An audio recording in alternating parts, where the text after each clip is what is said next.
L'ANCAR, Agence nationale de conseil agricole et rural, a été créée le 17 mars 1997 par l'État du Sénégal sous forme d'une société anonyme à participation publique majoritaire. L'ANCAR, sous la tutelle du ministère de l'Agriculture et de l'Équipement rural, a pour mission de promouvoir et d'animer un service de conseil agricole et rural décentralisé à la demande, permettant aux producteurs d'améliorer durablement la productivité de leur système de production, leurs revenus et d'assurer leur sécurité alimentaire. L'agence, qui a son siège à Dakar, est dotée d'un conseil d'administration composé de représentants de l'État, des organisations des producteurs, des collectivités locales et du secteur privé. La direction générale s'appuie sur un secrétariat général et 2 directions techniques. La direction Recherche, Développement et Innovation pour recentrer l'agence dans son cœur de métier, par le transfert de technologies générées et éprouvées et par la maîtrise et la capitalisation des innovations. La direction Partenariat, Projets et Programmes pour mieux développer le partenariat et avoir de grands projets dédiés au conseil de base au profit des bénéficiaires de l'action de l'agence. La direction générale s'appuie aussi sur des directions chargées des finances et de la comptabilité et des ressources humaines. Au niveau opérationnel, 7 directions de zone qui regroupent près de 90% des effectifs de l'agence ont été implantées à l'intérieur du pays. Une direction pour chaque zone agroécologique.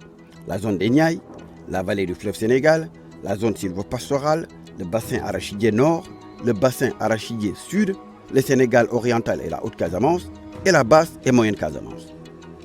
Cela a permis d'avoir un dispositif de terrain décentralisé et un très bon maillage du territoire national avec la présence de conseillers agricoles et ruraux au niveau des communes. Les bénéficiaires directs des actions de l'agence sont les exploitations agricoles familiales, les petites et moyennes entreprises, les transformateurs et les transformatrices, les exportateurs, les femmes, hommes et jeunes membres des organisations de producteurs, d'éleveurs et de pêcheurs, les projets et programmes et autres acteurs du système national de conseil agro-sylvo-pastoral, partenaire de l'ANCAR. Les actions de l'agence sont adossées à une vision, un conseil de qualité pour une agriculture compétitive, diversifiée et durable. Les valeurs de l'ANCAR sont fondées sur l'éthique, le partage, la participation, la citoyenneté et la solidarité pour un conseil agricole rural de proximité efficient et comptable de ses résultats envers ses commanditaires.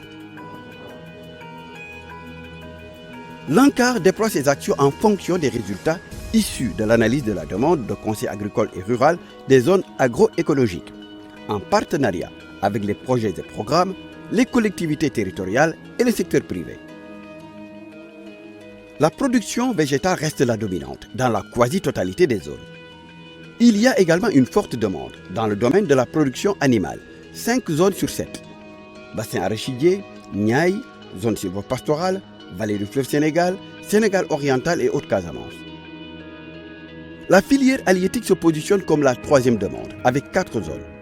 Bassin arachidier sud, zone sylvopastorale, vallée du fleuve Sénégal, Sénégal oriental et Haute-Casamance. La gestion durable des ressources naturelles est la priorité de la demande pour les zones bassin arachidier nord et Niayes. Pour plus d'efficience et de performance, l'ANCAR a une stratégie de mise à niveau, tant en ce qui concerne ses ressources humaines que ses moyens matériels et logistiques. CAR va accentuer sa contribution à l'opérationnalisation du PRACAS, le volet agricole et rural du plan Sénégal émergent. Ce volet a pour ambition de développer l'agriculture familiale et l'agro-business au Sénégal. Les missions de l'ANCAR s'insèrent principalement dans l'axe 1 du plan Sénégal émergent, la transformation structurelle de l'économie et la croissance. L'ANCAR va se positionner dans les actions prévues dans le domaine des activités agro-pastorales. Celles-ci visent à mettre en œuvre une approche intégrée, favorisant le développement des chaînes de valeur et la structuration des filières, et s'inscrivent dans une dynamique de valorisation des ressources et potentialités agroécologiques des différentes zones du pays. Et permettent aussi de mettre en valeur le potentiel de l'agriculture commerciale tout en favorisant le développement de l'agriculture familiale et assurer la relance des filières de production et des industries animales. Des progrès notables ont été accomplis avec le transfert et l'adoption massive de technologies, ciblant toutes les chaînes de valeur.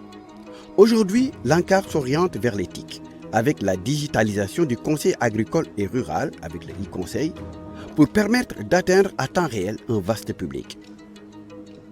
Pour la normalisation du conseil et du transfert des innovations, l'ANCAR vient de finaliser, avec l'appui de la FAO, des consultations et concertations nationales qui ont abouti à une stratégie nationale d'intégration des champs écoles producteurs dans les outils de conseil agricole et rural.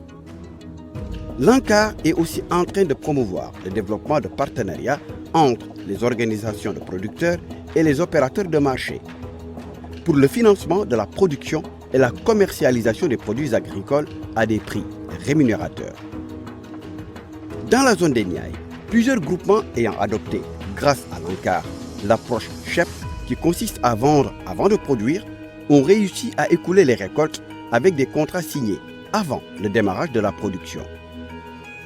L'ANCAR développe en continu un partenariat win-win avec les partenaires techniques et financiers. L'agence fonde sa performance sur un type de conseil pertinent, efficace, efficient et viable pour le transfert des innovations, son cœur de métier.